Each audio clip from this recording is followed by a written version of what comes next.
Les dessous de l'immobilier en Estrie. Une présentation de Cher au vent, créateur de votre extérieur depuis 1981.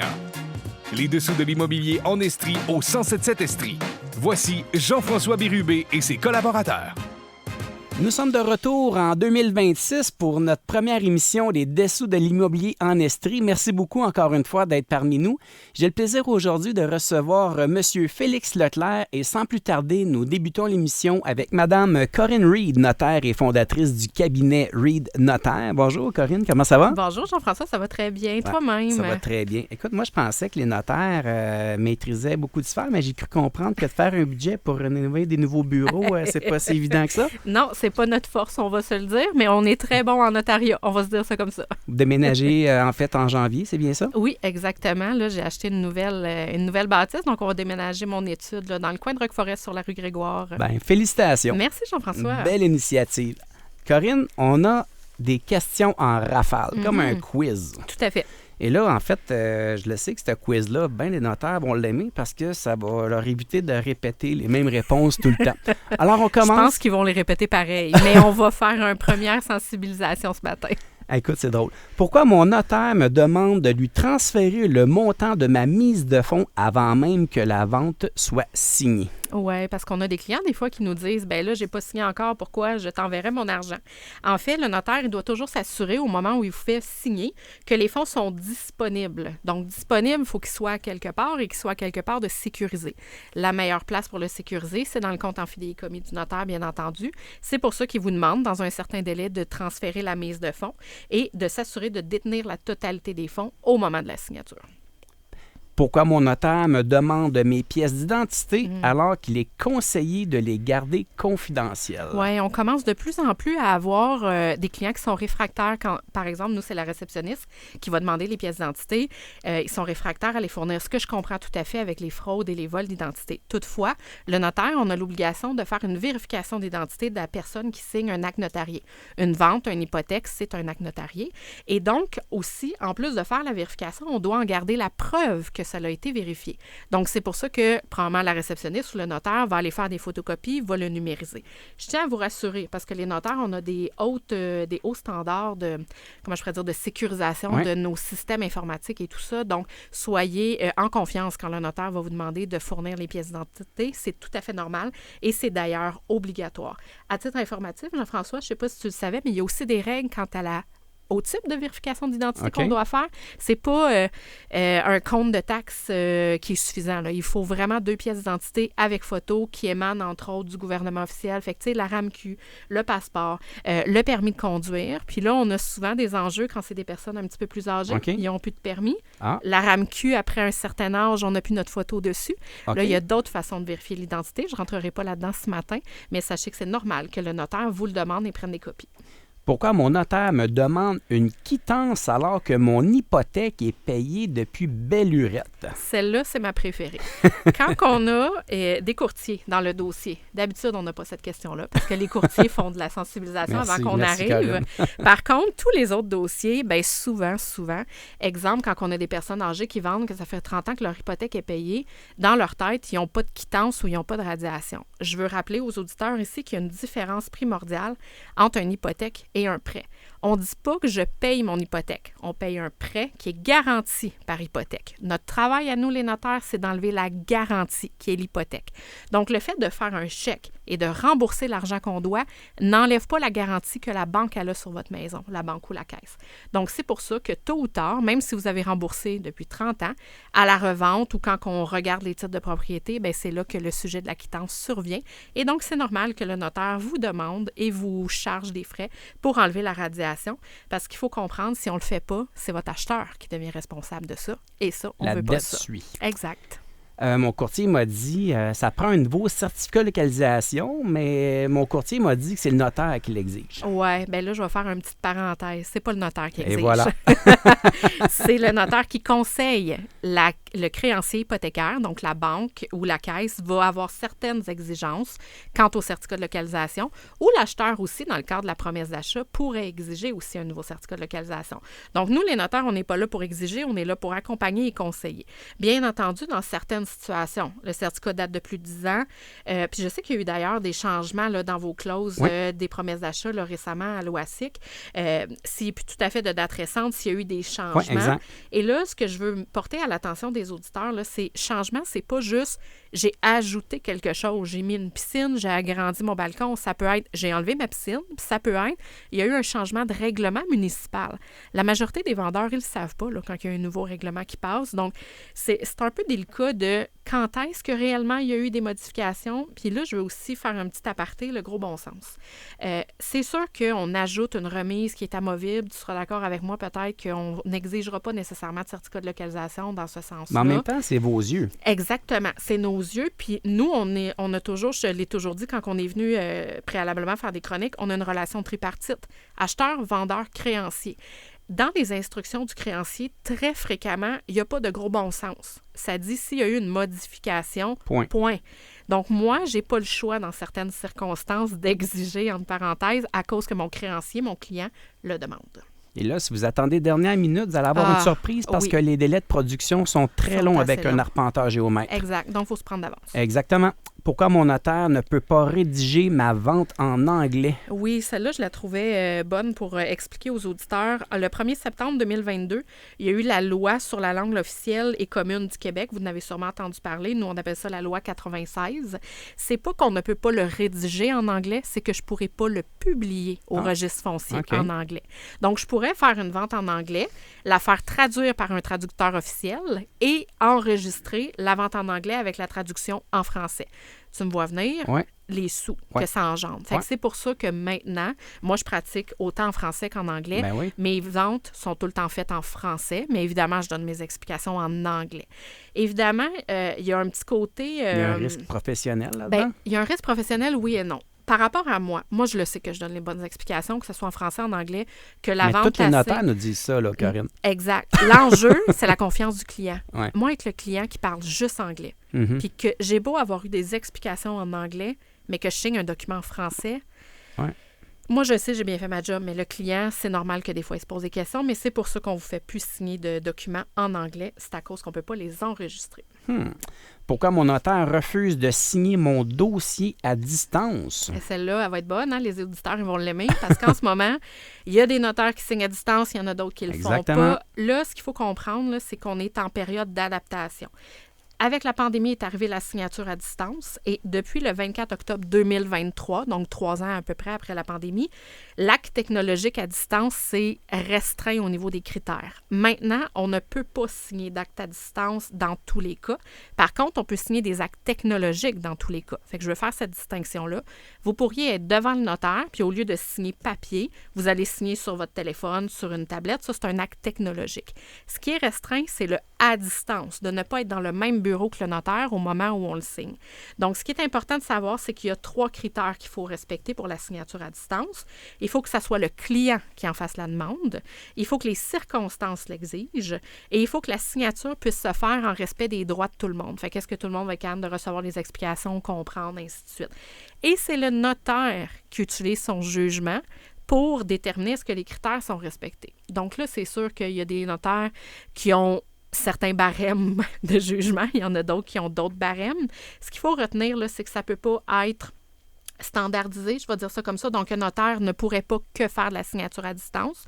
L'autre chose aussi qui mélange souvent les clients, c'est pas parce que votre notaire est loin en kilométrage que la signature à distance, elle est justifiée. Si vous avez accès à un notaire proche de où vous êtes, je vais donner un exemple. Je suis notaire à Sherbrooke, j'ai un client à Montréal. Je ne pourrais pas y faire signer à distance juste parce qu'il est à Montréal. Il pourrait aller voir un notaire à Montréal. Il pourrait faire une procuration, un notaire délégué. Il y a d'autres façons de faire. Mais là, en ce moment, on est en train de s'adapter. Fait qu'est-ce que ça va changer avec le temps? Moi, je pense que oui. Ça va être un outil qu'on va utiliser. Exact. Pourquoi mon notaire refuse de faire des hypothèques avec un prêteur virtuel ou qui me charge un surplus pour le faire? Oui. Les prêteurs virtuels, là, c'est souvent quand vous faites... en fait, c'est quand vous faites affaire avec un courtier hypothécaire.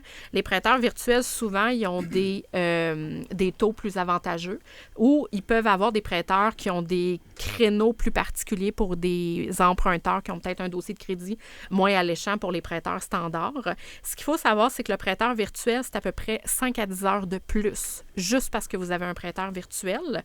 Et les prêteurs virtuels viennent des pays de la common law. Donc, les exigences ne sont pas les mêmes et nous font remplir des papiers qu'on n'a pas besoin de remplir ici au Québec parce que par notre statut de notaire, on vient certifier certaines choses. Fait que cette paperasse-là de plus demande plus de délai. Et les prêteurs, entre autres, nous, on a plus de difficultés peut-être à avoir un contact avec eux, à obtenir des explications, des éclaircissements. Donc, en termes de temps, c'est beaucoup plus volumineux. En plus que des fois, ils refusent des dossiers ou d'envoyer l'argent pour des niaiseries. Je vais te donner un exemple. Là, je n'ai pas le nom du prêteur en tête et c'est pas ça qui est important, mais il faut remplir une vérification d'identité. Il faut écrire le poste de la personne, donc l'emploi. Bien, si on ne rentre pas dans la liste des emplois qu'eux ont dans leur liste, bien, ils vont refuser de débourser les fonds. Fait qu'on rentre dans des détails qui demandent du temps. C'est pas simple, hein? Non, c'est pas simple. Pourquoi mon notaire ne peut pas me communiquer les coordonnées personnelles de mon vendeur après la transaction pour que je puisse lui transmettre une mise en demeure? Oui, ça, là, on se le fait demander pas souvent pour la mise en demeure, mais je trouvais que le cas de figure était possible dans le sens où on a besoin d'informations pour l'entrée d'eau ou le chauffe-eau, il a été changé quand la toiture ou ainsi de suite. Donc, pourquoi qu'on ne peut pas? C'est à cause de la confidentialité. Les notaires, on est soumis au secret professionnel, donc je ne peux pas transmettre vos coordonnées, donc je ne peux pas plus vous donner les coordonnées du vendeur exactement. Et l'autre chose, c'est qu'on doit demeurer impartial. Moi, si vous m'appelez pour me dire que vous voulez envoyer une mise en demeure puis que je vous aide à ça, est-ce que je demeure impartial? Il peut peut-être avoir une petite apparence que ça ne l'est plus. Donc, à cause du secret professionnel, on ne peut pas. Par contre, ça ne veut pas dire qu'on ne peut pas collaborer. Donc, on pourrait peut-être jouer d'intermédiaire, de contacter le vendeur. Est-ce que vous m'autorisez à donner des informations à votre acheteur? Là, ça dépend de votre notaire. Maître Corinne Reed, on va arrêter quelques instants pour revenir après la pause avec nos questions en rafale. À tout à l'heure. Merci. Les dessous de l'immobilier en Estrie, au 107.7, en direct ou sur demande avec l'application Cogeco Média.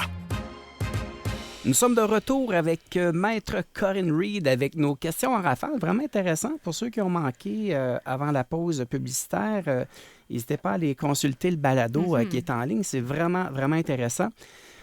Petite question, pourquoi mon notaire me demande le livre de ma société pour faire la vente ou une opinion corporative de mon juriste? Oui. Ça, là, c'est Pourquoi? La chose où les gens tombent le plus en bas de leur chaise de façon générale. Là. Nous, les notaires, quand on fait une transaction, on a l'obligation de vérifier la capacité des gens. Pour une société, donc une compagnie, c'est comment qu'on vérifie la capacité? C'est par les statuts, par les règlements, par les résolutions dans le livre de compagnie, par les conventions d'actionnaires. Puis là, tu vas me dire, Jean-François, qu'est-ce que les statuts ont à voir avec la vente qu'on fait? Il peut y avoir des compagnies qui ne peuvent pas acheter, que ça a été mis dans leur statut, qui n'ont pas la capacité d'acquérir des immeubles. Les OBNL, parfois, il y a des restrictions sur le nombre ou la valeur de parcs immobiliers qu'ils peuvent posséder. Donc, nous, les notaires, pour s'assurer qu'ils peuvent acquérir puis il n'y a pas de restrictions, il faut vérifier le livre de compagnie ou de dire, ton juriste, tu as un notaire, tu as un avocat, il doit m'envoyer une opinion comme quoi qui certifie que la société, elle peut transiger. L'autre chose aussi, petit aparté, on a la capacité de la société, mais on a la capacité du représentant parce qu'un administrateur ou un président de société va venir signer aussi. On a besoin d'une résolution. Donc, pour tout avoir ces documents-là, c'est pour ça qu'on a besoin soit du livre ou de l'opinion corporative. Et si les auditeurs tombent en bas de la chaise, comme quoi qu'ils se sont jamais fait demander ça, je vous confirme que c'est une obligation vraiment codifiée dans la loi sur le notariat. Et peut-être que par les années passées, 10 ans avant aujourd'hui, peut-être que c'était moins validé ou moins vérifié, mais de plus en plus, on axe vraiment là-dessus dans la formation de la relève pour s'assurer qu'on a les preuves de capacité des sociétés dans nos dossiers. Vraiment intéressant. Pourquoi est-ce que mon notaire doit faire l'examen des titres qui a déjà été fait par le notaire de mon vendeur? Oui, on se fait souvent demander ça parce qu'on recommence. Hein? Exact. À toutes les fois qu'il y a une transaction, le notaire de l'acheteur, il refait l'examen de titre.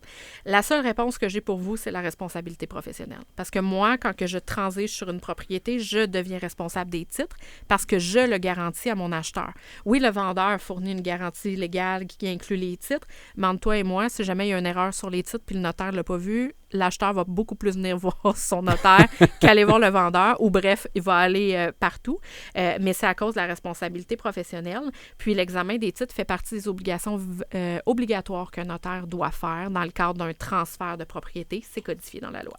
Pourquoi mon notaire me charge des frais alors que je suis le vendeur et qu'il n'y a aucune hypothèque à radier sur ma propriété? Oui. Tu es dans le domaine depuis longtemps, hein, Jean-François, fait que je suis certaine que tu as vu un peu la tendance qui a changé dans les dernières années. Oui. Je dirais 10 à 15 ans d'aujourd'hui, le vendeur avait rarement des factures quand il n'y avait pas de quittance. Jamais, en fait. Bon. Ouais.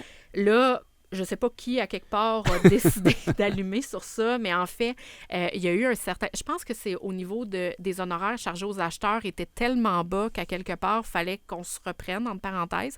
Moi, je n'ai jamais été de cette école-là, mais je pense qu'il y en a qui étaient comme ça. Par contre, ça a amené la discussion sur qui est responsable de quels frais. Puis dans les faits, tout ce qui touche l'hypothèque et la vente, bien entendu, c'est à la charge de l'acheteur. Ça, c'est connu et c'est même codifié. Par contre, tout ce qui touche le vendeur, qui est vraiment attribuable à lui. Par exemple, s'il y a des chèques supplémentaires, pourquoi ça serait à l'acheteur à payer le notaire à faire un chèque, là, pardonne-moi, au courtier, à l'arpenteur, remboursement de taxes, parce que c'est pas dans tous les dossiers que ça. Fait que ce qui est inclus dans les frais de l'acheteur, c'est le chèque au vendeur. Mais tous les autres, le vendeur pourrait se faire charger pour ça. L'autre chose aussi, on en parlait il y a quelques instants, la vérification corporative. Si j'ai une résolution à faire ou une vérification de livre de minutes de société, c'est pas à l'acheteur à payer pour ça, c'est au vendeur à prouver sa capacité. Donc là, maintenant, on fait un petit peu plus la distinction de y a-t-il des choses que le vendeur devrait payer. Donc, soyez pas étonnés. Équitable. Dans le fond, c'était pas équitable avant. C'est Là, ça l'est un petit peu plus. Donc, soyez pas étonnés si jamais vous avez une facture du notaire. Évidemment, ça veut pas dire que vous avez une facture de la payer sans poser de questions. Moi, je suis beaucoup pour la transparence. Donc, assurez-vous de poser des questions puis de comprendre, mais le notaire a le droit. Pourquoi mon notaire me demande mon jugement de divorce? Ça fait 20 ans que je suis divorcé. Parce que quand on est divorcé pour le reste de sa vie, tant qu'on ne se remarie pas. Je tiens à le dire. Mais entre autres, pourquoi? C'est qu'on doit vérifier la capacité des personnes physiques. Je parlais des sociétés tantôt, mais entre autres, quand on était marié, qu'on a acheté, qu'on a divorcé entre-temps, il pourrait y avoir des trucs dans le jugement de divorce, une attribution préférentielle des certains montants d'argent qu'on doit respecter parce que c'est dans un jugement. Entre autres, ça c'est un exemple, mais retenez que le notaire doit toujours valider votre capacité. Donc, acte de décès, certificat de mariage, jugement de divorce, c'est normal. Et même, j'irais jusqu'à billet médical. Là, je ne veux pas faire de l'âgisme parce que c'est pas parce qu'on est âgé qu'on est inapte, mais quand on a des doutes sur un état de confusion de quelqu'un, ça se peut que le notaire demande un billet médical pour s'assurer de la capacité de la personne. Ça fait partie de tous les outils qu'on a en notre possession pour remplir nos obligations. C'est pas simple. Pourquoi mon notaire exige de parler à ma mère alors que j'ai une procuration générale pour la représenter pour la vente de sa propriété? Oui. Là, je vais répondre en droit en premier, puis après ça, je ferai un aparté de gros bon sens et de situations qu'on voit. Dans le droit, une procuration générale, c'est valide tant que c'est pas révoqué ou tant que la personne est apte. Parce que le jour où on devient inapte et qu'on ne comprend plus ce qui se passe, la procuration générale ne peut plus être utilisée. Et là, entendez-moi bien qu'il y a un jugement ou pas de déclaration d'inaptitude. Donc, le notaire va donc appeler votre mère pour valider qu'elle veut toujours vendre puis qu'elle comprend ce qu'elle est en train de faire et qu'elle n'a pas révoqué la procuration. Le notaire va aussi vérifier auprès du notaire qui a reçu la procuration, qui n'a pas reçu d'avis de révocation, donc pour s'assurer qu'on peut l'utiliser. L'autre chose, pourquoi on fait ces vérifications-là, c'est qu'il y a beaucoup de captation pour les personnes vulnérables. On veut s'assurer, parce que c'est surtout dans le cas des personnes peut-être à mobilité réduite ou plus âgées qu'on utilise des procurations. Donc, on veut s'assurer qu'il n'y a pas de mauvaises intentions de la part de la personne qui représente. Pourquoi mon notaire ne veut pas que je lui remette un chèque personnel pour ma mise de fonds? Ça, c'est possible, mais ça dépend. Fait que si votre notaire ne le veut pas, c'est parce qu'il n'est pas en mesure de respecter les délais nécessaires pour la compensation de votre chèque personnel. Un chèque personnel, à partir du moment où on le dépose, c'est 10 jours ouvrables de compensation. Donc, ça veut dire que je ne peux pas faire ma transaction, ma vente, avant 10 jours ouvrables si je le reçois, mettons, aujourd'hui. Donc, très souvent, tu le sais, les délais en immobilier sont très, très rapprochés. Si on a 3 jours entre l'hypothèque et la vente ou 3 jours à partir du moment où je reçois le chèque, ça ne peut pas être un chèque personnel. C'est pour ça qu'on fait les virements. Et de toute façon, au niveau de la sécurité des transactions, là, les virements bancaires sont beaucoup plus sécuritaires aussi. Pourquoi mon notaire ne peut pas signer mon dossier achat demain ou semaine prochaine? Ça, je voulais mettre en lumière Des fois, les clients nous envoient des dossiers puis ils pensent que demain, ils peuvent venir signer. J'ai une consoeur qui m'a partagé sur un groupe de discussion qu'il y a même un client déjà qui s'est présenté à son bureau avant même qu'elle ait reçu le dossier puis il ne comprenait pas pourquoi qu'on ne pouvait pas signer. La première des choses que je veux vous mettre en avant, c'est que le notaire a déjà des dossiers. Hein. Au moment où votre dossier rentre, il faut le rentrer dans la machine, comme on dit. C'est sûr qu'on peut le traiter de façon plus rapide, moins rapide. Ça dépend des volumes que le notaire traite, mais il n'y a pas juste ce dossier-là. Ça dépend si le client est gentil. Entre autres. Si c'est notre client préféré ou pas.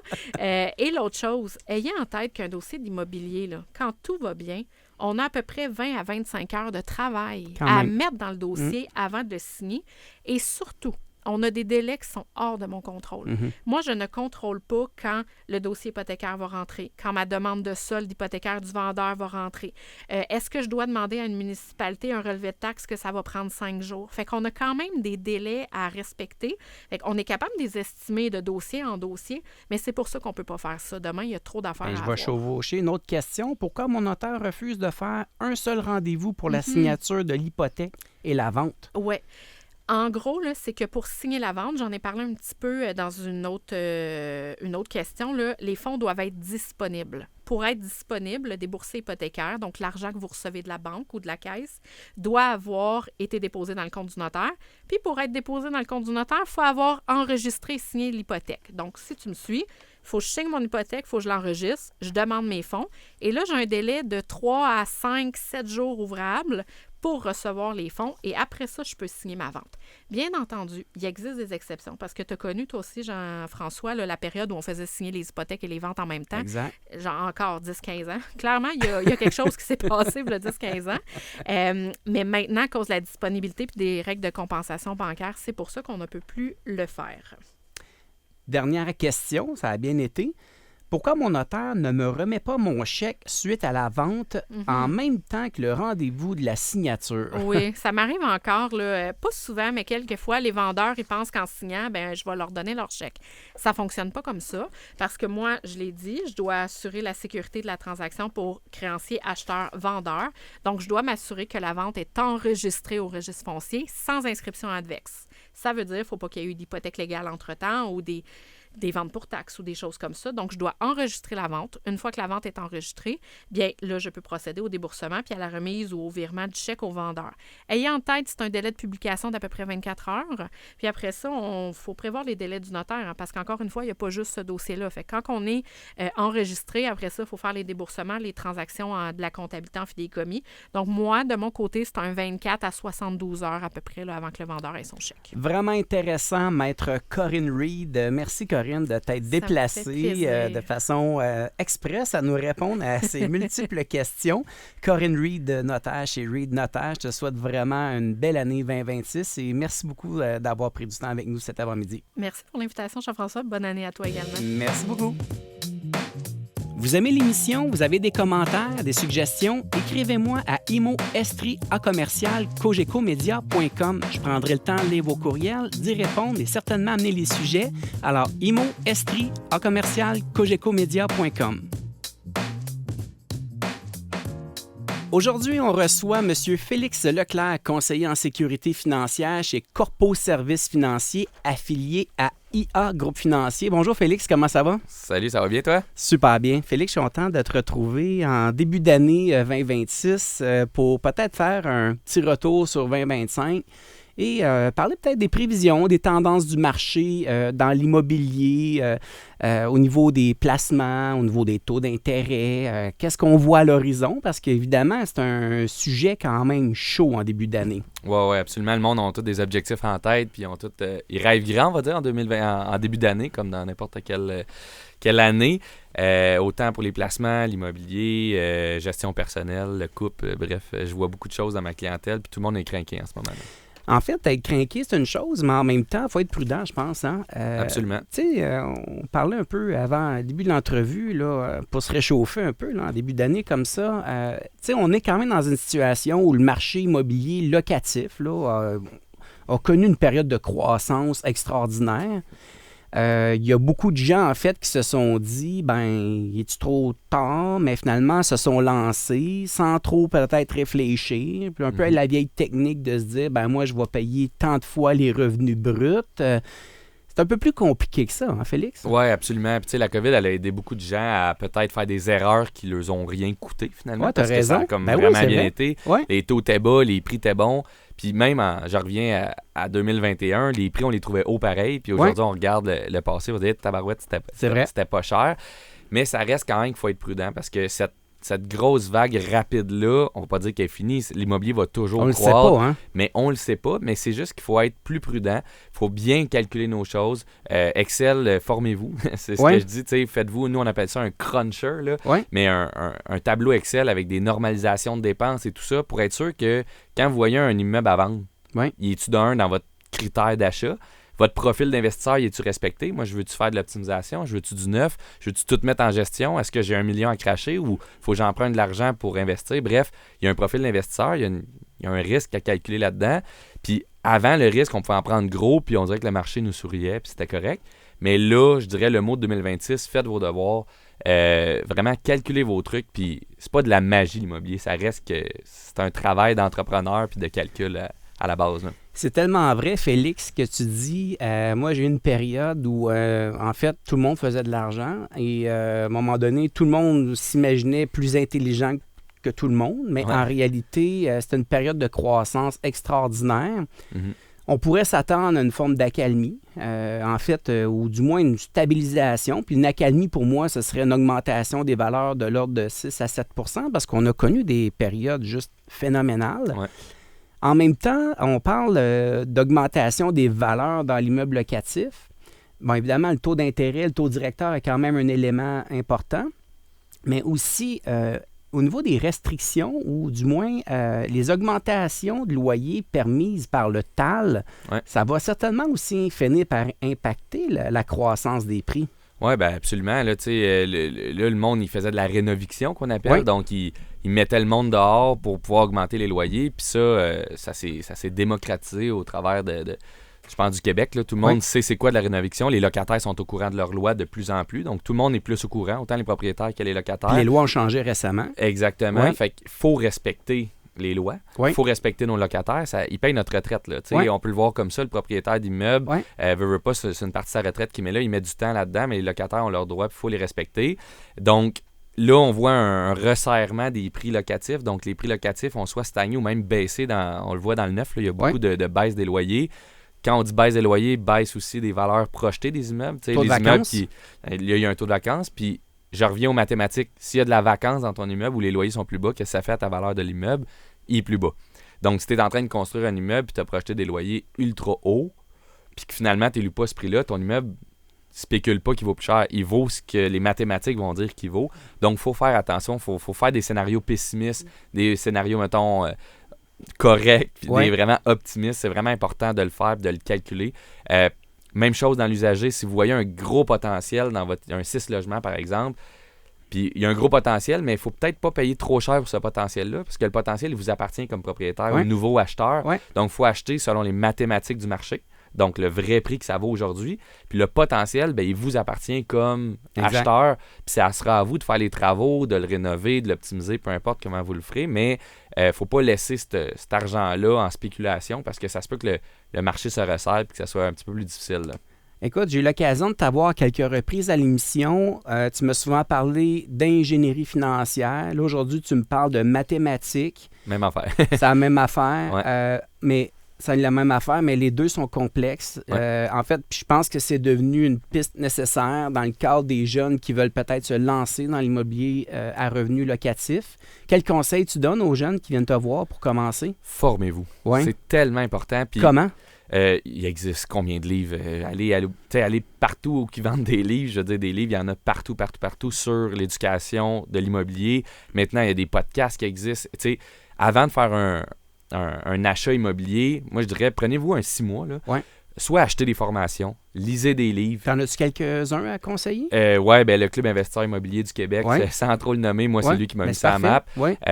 Après ça, bon, on entend beaucoup MREX là, Ouais. en Estrie. Ouais. Je vais dire les autres, j'ai pas eu d'expérience nécessairement positive, fait que je vais pas dire leur nom, mais des places où il y a vraiment des feedbacks de personnes Ouais. qui ont réussi. Mais des formations comme ça, c'est de l'ordre entre 5 et 10 000, là, pour donner Ouais. une idée.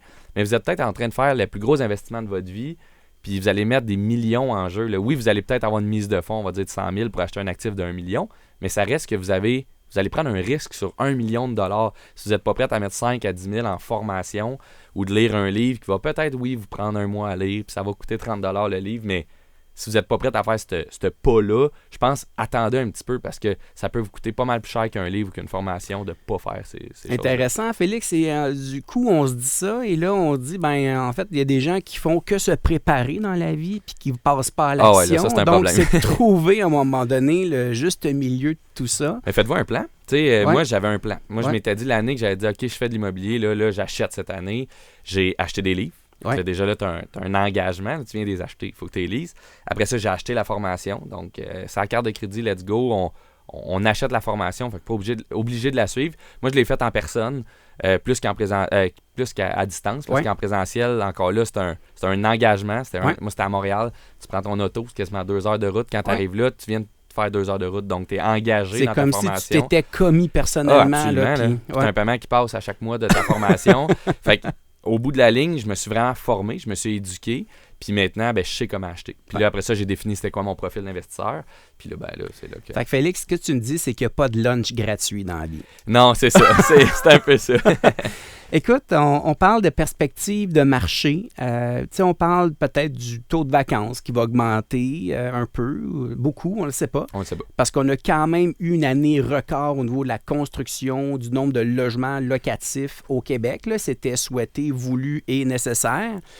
En même temps, on est dans une situation où il n'y a jamais eu si peu de construction de condos. Ouais. La maison unifamiliale, légère croissance. On voit que c'est une tendance là, forte vraiment, là, que la maison unifamiliale neuve, les coûts sont tellement élevés en fait que c'est devenu un réel privilège de pouvoir profiter d'un grand terrain, d'une cour arrière.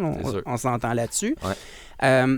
Mais en même temps, on parle du taux d'inoccupation qui pourrait augmenter. Mais on est dans une situation où que les financements, par exemple, SCHL, vont nous imposer des frais annuels obligatoires comme la conciergerie, évidemment les entretiens, déneigement, tout ce qui en découle, et un taux d'inoccupation supérieur à la réalité. Donc, ça pourrait éventuellement impacter le financement. Ça va impacter. Ça va impacter. Moi, je te confirme, quand je crunch, donc dans mon fameux Excel, quand je rentre des chiffres là-dedans, moi, j'aime les critères SCHL en passant. Des fois, je critique ça parce que c'est difficile de se faire financer, mais une chance sont là parce que grâce à ces normalisations-là puis ces critères-là un peu plus rigoureux, ça fait en sorte qu'on se trompe pas mal moins quand on achète. Cette normalisation-là n'est pas pour rien. Là. Quand on voit un frais de conciergerie obligatoire, l'entretien obligatoire, la gestion obligatoire, réellement, ça va sortir de vos poches. Parce que c'est sûr qu'il va y avoir des bris. Ouais. C'est sûr qu'il va y avoir de ta gestion, ton temps. Là, si la personne n'est pas en train de passer du temps au travail, peut-être à 50 $ de l'heure, puis qu'elle est en train de se rendre en auto à son immeuble pour faire de la gestion, c'est de l'argent. Il faut le calculer. C'est tellement important. La vieille mentalité, c'est que tout se payait tout seul. Les banques, c'était 80 %. Donc, tu achetais un immeuble à 1 million, on te finançait 80 %, puis la vie était belle, puis... Bref, c'était comme plus facile, puis on recule quand même, mais aujourd'hui, tout doit être réfléchi. Là. Félix Leclerc va prendre quelques minutes, le temps d'une pause publicitaire. Au retour, j'aimerais qu'on parle, tendance de marché, puis pour les jeunes qui pensent éventuellement acheter leur première propriété, j'aimerais qu'on parle, évidemment, du CELIAP, les prêts RAP, le RAP, tout ce qui entoure ça, puis peut-être un peu d'argent, des dons familiaux, tout ça. Alors, on se retrouve dans quelques instants. Les dessous de l'immobilier en Estrie, au 107.7, en direct ou sur demande avec l'application Cogeco Média. Nous sommes de retour avec M. Félix Leclerc. Bonjour, Félix. Salut. Très intéressant, en fait, les sujets qu'on a abordés avant la pause publicitaire. Félix, j'aimerais qu'on parle, en fait, on parlait d'enjeux au niveau du marché locatif, de la revente et tout ça. En fait, 2025 va s'être avéré une année record, encore une fois. Avec tous ses aspects. Avec tous ses aspects. En début d'année 2025, on était très inquiets avec la venue de Trump au pouvoir. Ça a vraiment, vraiment brassé l'immobilier. Nous, on a vu un ralentissement, mais tout s'est rattrapé avec une puissance très forte dans le reste de l'année. En même temps, on regarde le parcours, par exemple, Toronto, Vancouver, au Canada, c'est pas facile, hein? Non, c'est ça. On n'habite pas là, mais on entend ce qui se passe là-bas. Puis c'est surtout la construction neuve. Il fallait construire énormément. Là. Ils ont coupé une partie de l'immigration. Ouais. Puis il y en a beaucoup qui vont... En tout cas, c'est de la spéculation, mais qui vont tomber. Puis il y en a déjà qui ont tombé, des gros développeurs qui sont en train de faire faillite. C'est quand même c'est alarmant. Au Québec, on n'est pas rendu là, mais il faut quand même se préparer et se dire que nos voisins, si ça arrive, ça pourrait nous arriver aussi. Là. Donc, de se lancer all-in dans un marché immobilier, il ne faut pas nécessairement se fier au passé, regarder l'avenir. Puis c'est possible, en fait, qu'on se casse la gueule solide, là. Oui, puis le meilleur truc, j'en parlais avant la pause, de se former. Moi, je vais marcher avec mes chiens tous les matins. Okay? C'est mon petit truc. À 5h30 jusqu'à 6h30, je marche. J'écoute quoi? Des podcasts. J'écoute pas de la musique parce que de la musique, ça nous apprend à rien. C'est le fun, là, de la musique. J'adore la musique. Mais des podcasts, il y en existe tellement. Des émissions de radio comme tu fais, JF. Ça, là, prenez-en, là, carburez à ça. Vous allez avoir plein d'infos sur l'actualité de l'immobilier, sur ce qui s'en vient, sur ce qui se passe ailleurs. Si vous êtes capable d'écouter des podcasts en anglais aussi ou des émissions en anglais, vous allez peut-être comprendre aussi ce qui se passe en Ontario, au Canada. Oui, c'est ça. Encore une fois, c'est une façon de se former. Mais de regarder ailleurs. Puis l'information est facile à obtenir. Aujourd'hui, oui. On parle d'entrée de jeu, là, on est en début d'année, là, il y a plein de couples qui vont recevoir leurs avis de renouvellement de baux. Qu'est-ce qu'on fait? Est-ce qu'on renouvelle? Est-ce qu'on achète? Est-ce qu'on a une bonne mise de fonds? J'aimerais qu'on aborde ce sujet-là qui est quand même intéressant en début d'année. Si on parle de stratégie de mise de fonds, là, as-tu des conseils? Oui, il y en a plein. Dans le fond, un conseiller financier, c'est sa job de bien structurer, dans le fond, ses premiers acheteurs. Il y a toujours on pourrait en parler, CELIAP, il y a le REER qu'on peut utiliser, il y a les dons familiaux. Je peux faire une petite... Je vais les décortiquer, là, les dons. Okay? Faut faire attention. Le don du papa ou de la maman ou de la famille, peu importe, structurez-le. Okay? C'est pas... Oui, vous avez peut-être votre conjoint que vous adorez, vous aimez, mais cet argent-là vient un peu de... C'est votre lignée, c'est votre succession. Donc, quand vous allez acheter votre première propriété avec peut-être un don familial, mettez-le distinct sur votre contrat d'achat. Sur votre contrat d'achat. Souvent, le notaire va ajouter une convention, une petite forme de convention qui va vraiment bien distinguer les montants.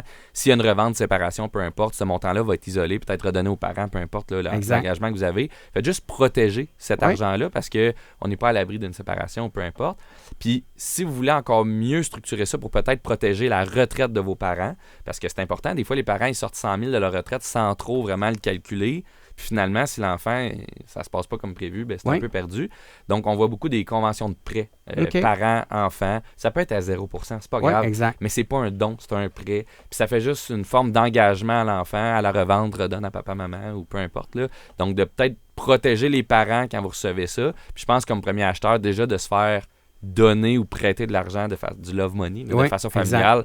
Je pense que ça serait peut-être votre devoir de faire en sorte que vos parents sont protégés là-dedans, puis je pense qu'ils vont apprécier. Là. C'est un petit truc. Parce qu'au final, on est dans une situation où les parents voudraient le faire, ne comprennent pas, ne savent pas comment le faire, ne saisissent pas nécessairement les impacts, l'impact fiscal qu'il peut y avoir autour de tout ça. Mais il y a plein de professionnels, en fait, qui peuvent vous accompagner là-dedans. Puis, au final, comme tu disais aussi bien, on peut, même, ça arrive souvent, là, juste que les parents, maintenant, signent sur le prêt, c'est plus suffisant. Ils doivent être copropriétaires, mais ils peuvent être propriétaires à 1%. Donc, lors de la revente, s'il y a un gain de capital, Il y a une imposition. il y a une imposition. Donc, si vous êtes propriétaire à 1% parce que vous n'avez jamais occupé la propriété, il y a quand même différentes stratégies. Là. On donne ça Mais comme il y a un exemple. impact. Il y a un impact définitif. Si on parle du CELIAP, Félix. Oui, bien, CELIAP, ça est sorti en 2023. C'est quand même un bonbon fiscal pour les premiers acheteurs. Vite, ceux qui comprennent bien le REER, là, si vous faites 100 000, là, je fais des chiffres avec 100 000, c'est facile. Vous faites 100 000 par année, vous mettez 10 000 dans vos REER, c'est comme vous avez fait 90 000 au lieu de 100 000. Donc, l'impôt que vous avez payé sur le 10 000 que vous venez d'économiser, finalement, on vous le remet. C'est un retour sur le REER. Retour d'impôt. Le CELIAP fait exactement la même job. Sauf que c'est 8 000 par année, puis on a le droit de rattraper une année antérieure si on double la mise l'année mettons, en 2023, on a ouvert le CELIAP. En 2024, vous aviez pas mis en 2023. En 2024, vous voulez rattraper, il faut mettre 16 000 pour rattraper l'année d'avant, etc. Donc, le CELIAP, c'est le fun. On sauve de l'impôt à la source. On doit avoir 18 ans. Oui, comme le CELI, comme le REER, il faut être majeur. Oui, absolument. Après ça, il y a le REER comme tel. On peut râper un REER. Donc, on peut mettre de l'argent dans un REER. Ça va faire le même impact que je viens d'expliquer. Sauf qu'on va pouvoir le retirer pour faire l'acquisition d'une première propriété. Donc, oui, vous pouvez retirer le REER sans imposition. Vous avez sauvé de l'impôt quand vous avez mis de l'argent dans vos REER. Quand vous le sortez pour faire une première acquisition, au début, vous n'avez rien à rembourser, mais 2 ans suite à l'acquisition de votre première propriété, vous devez remettre sur 15 ans le montant que vous avez sorti de votre REER. Bref, ça, c'est la technique de base pour le CELIAP et le REER. Maintenant, si on veut parler de stratégie, c'est quand même le fun. Là, on peut combiner les deux. Je vais l'appeler le truc à McSween. Je ne sais pas si c'est lui qui l'a inventé, mais c'est assez le fun. Exemple, vous savez que vous allez acheter une première propriété. Vous pouvez râper votre REER. Donc, mettons, vous avez 32 000 dans votre REER. Vous pouvez râper votre REER. Puis ensuite de ça, vous le sortez. Là, l'argent est rendu dans votre compte chèque. Vous pouvez prendre cet argent-là puis aller fouler vos CELIAP. Donc, exemple, 2025, vous n'avez pas mis d'argent dans votre CELIAP parce que vous n'aviez pas les moyens. 2026, vous pouvez rattraper 2025. Donc, parce que c'est cumulatif, même si vous cotisez une année à la fois, par exemple. Juste une année en arrière. Fait qu'on peut juste mettre une fois 16 000, on va dire. OK, intéressant. Donc là, vous retirez, exemple, 32 000 de votre REER, puis votre conjointe aussi n'a pas eu les moyens de fouler son CELIAP. Vous pouvez prendre du 32 000, 16 000, mettre ça dans le CELIAP de votre conjointe, 16 000 dans votre propre CELIAP. Ça prend 6 jours environ de détention dans le CELIAP avant de le retirer, que les banques aiment avoir là, pour sécuriser le chèque. Après ça, vous pouvez le retirer. C'est tout. Mais vous avez une double déduction. Parce que vous avez mis de l'argent dans vos REER, vous les avez râpés. Avec le râpe, vous avez foulé vos CELIAP, puis vous avez sorti les CELIAP avec le même argent. Donc, vous faites vivre l'argent 2 fois. Fait que votre taux d'impôt va être encore plus impressionnant. Puis, moi, je l'ai fait pour des clients. Puis, finalement, la mise de fonds est venue 100% du retour d'impôt en avril. Wow. Fait que finalement, c'est une mise de fonds à zéro. C'est payant de nous écouter. Mais Félix, écoute, on parle de ça, là, mais en réalité, ce que les gens doivent comprendre, là, c'est que si vous souhaitez là, à faire l'acquisition d'une maison, là, c'est pas de commencer à visiter des maisons, c'est de commencer à faire des chiffres, s'entourer de professionnels, conseillers financiers, courtiers hypothécaires, institutions financières. J'en oublie probablement. Courtier immobilier est important. Oui, en fait, mais on va vous aiguiller vers ces spécialistes-là. Nous, on est spécialistes du marché immobilier, établir les valeurs, conseiller, structurer la négociation, l'aspect légal et j'en passe. Mais normalement, on commence la partie le fun de magasiner une fois qu'on connaît notre capacité. Oui, absolument. Et en même temps, lorsqu'on est prêt à déposer une promesse d'achat, d'avoir une lettre qui confirme que vous avez une capacité d'achat va certainement vous permettre de vous démarquer. Parce que là, on est déjà janvier 2026. Propriété de moins de 500 000 $, force est d'admettre encore aujourd'hui que le feu est pris dans le marché. Là, 14, 15, 17 promesses d'achat simultanées sur une même propriété en 2026. On le voit encore. Pourquoi? Parce qu'on a encore des jeunes qui veulent avoir des enfants, avoir une qualité de vie. On a des jeunes instruits qui ont des bons salaires. Et souvent, Félix, ce qu'on dit, c'est que, puis j'en entends parler souvent au niveau des institutions financières, souvent les gens sous-estiment leur capacité d'achat. On n'est pas en train de dire d'acheter au-delà de vos moyens, mais je pense que de revenir à ce que tu me disais, la mathématique financière, l'ingénierie financière, c'est ce qui gravite vraiment autour du puis si marché. vous n'aimez pas ça, là, la stratégie financière, comme comme tu disais, entourez-vous. Exact. Les gens sont payés pour ça, ils vont vous aider, puis c'est les institutions financières qui payent les courtiers hypothécaires, par exemple. Donc, vous avez tout intérêt à vous entourer d'un courtier hypothécaire qui va bien vous diriger. Conseiller financier, même chose. Ils prennent pas de cote sur vous nécessairement. Exact. Ils prennent cote sur les produits au final. Donc, pour vous, comme acheteur, ça ne change rien. Donc, entourez-vous, très important. Puis, tu sais, des stratégies pour créer des mises de fonds, il y en existe mille et une. Là, j'en ai dit rapidement. Mais, tu sais, une maison à 500 000 pour un couple avec des stratégies, ça marche très, très bien. Là. Les gens ont plus les moyens qu'on pense. Mais souvent, moi, j'ajoute aussi une réserve. Gardez-vous une réserve. Tu sais, la pelle, là. Au Canac, là, le pot de fleurs, tu sais, votre appartement 4,5 ou 5,5, là, vous passez un jumelé de 3 étages avec un garage, il faut le meubler, il faut le réparer, il faut l'entretenir. Moi, j'ai entendu la règle du 3%, puis je l'aime beaucoup. Gardez-vous un 3% de buffer sur votre valeur pour être capable d'injecter les premiers frais de réno, de peinture, ça et va tout vite. ça. Ah, ça va très, très vite.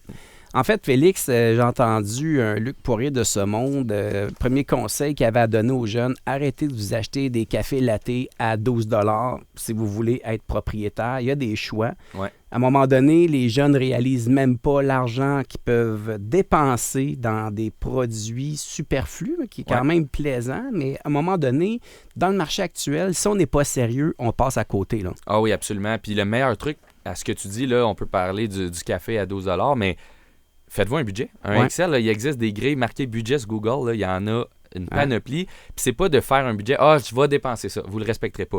Prenez payez tout avec votre carte de crédit, par exemple. À la fin du mois, vous recevez votre relevé. Prenez chaque dépense, rentrez-la dans votre catégorie. Nourriture, habitation, assurance, auto. Rentrez tout dans les catégories. Les budgets sont tous faits sur Google. Il y en a plein. Puis à la fin, là, regardez ce qui reste. Puis des fois, vous allez faire le saut. Puis là, ça va vous faire un petit wake-up call pour dire « Hey, c'est où je dépense? » Puis quand vous allez voir votre 200-300 $ de café ou même le 500 à 1000 $ de resto, c'est facile à dépenser. Oh oui, là, vraiment. Ben, vous allez peut-être dire « Hey, ça, là, c'est le prix de la partie d'hypothèque que je paierais dans mon couple. » Exactement.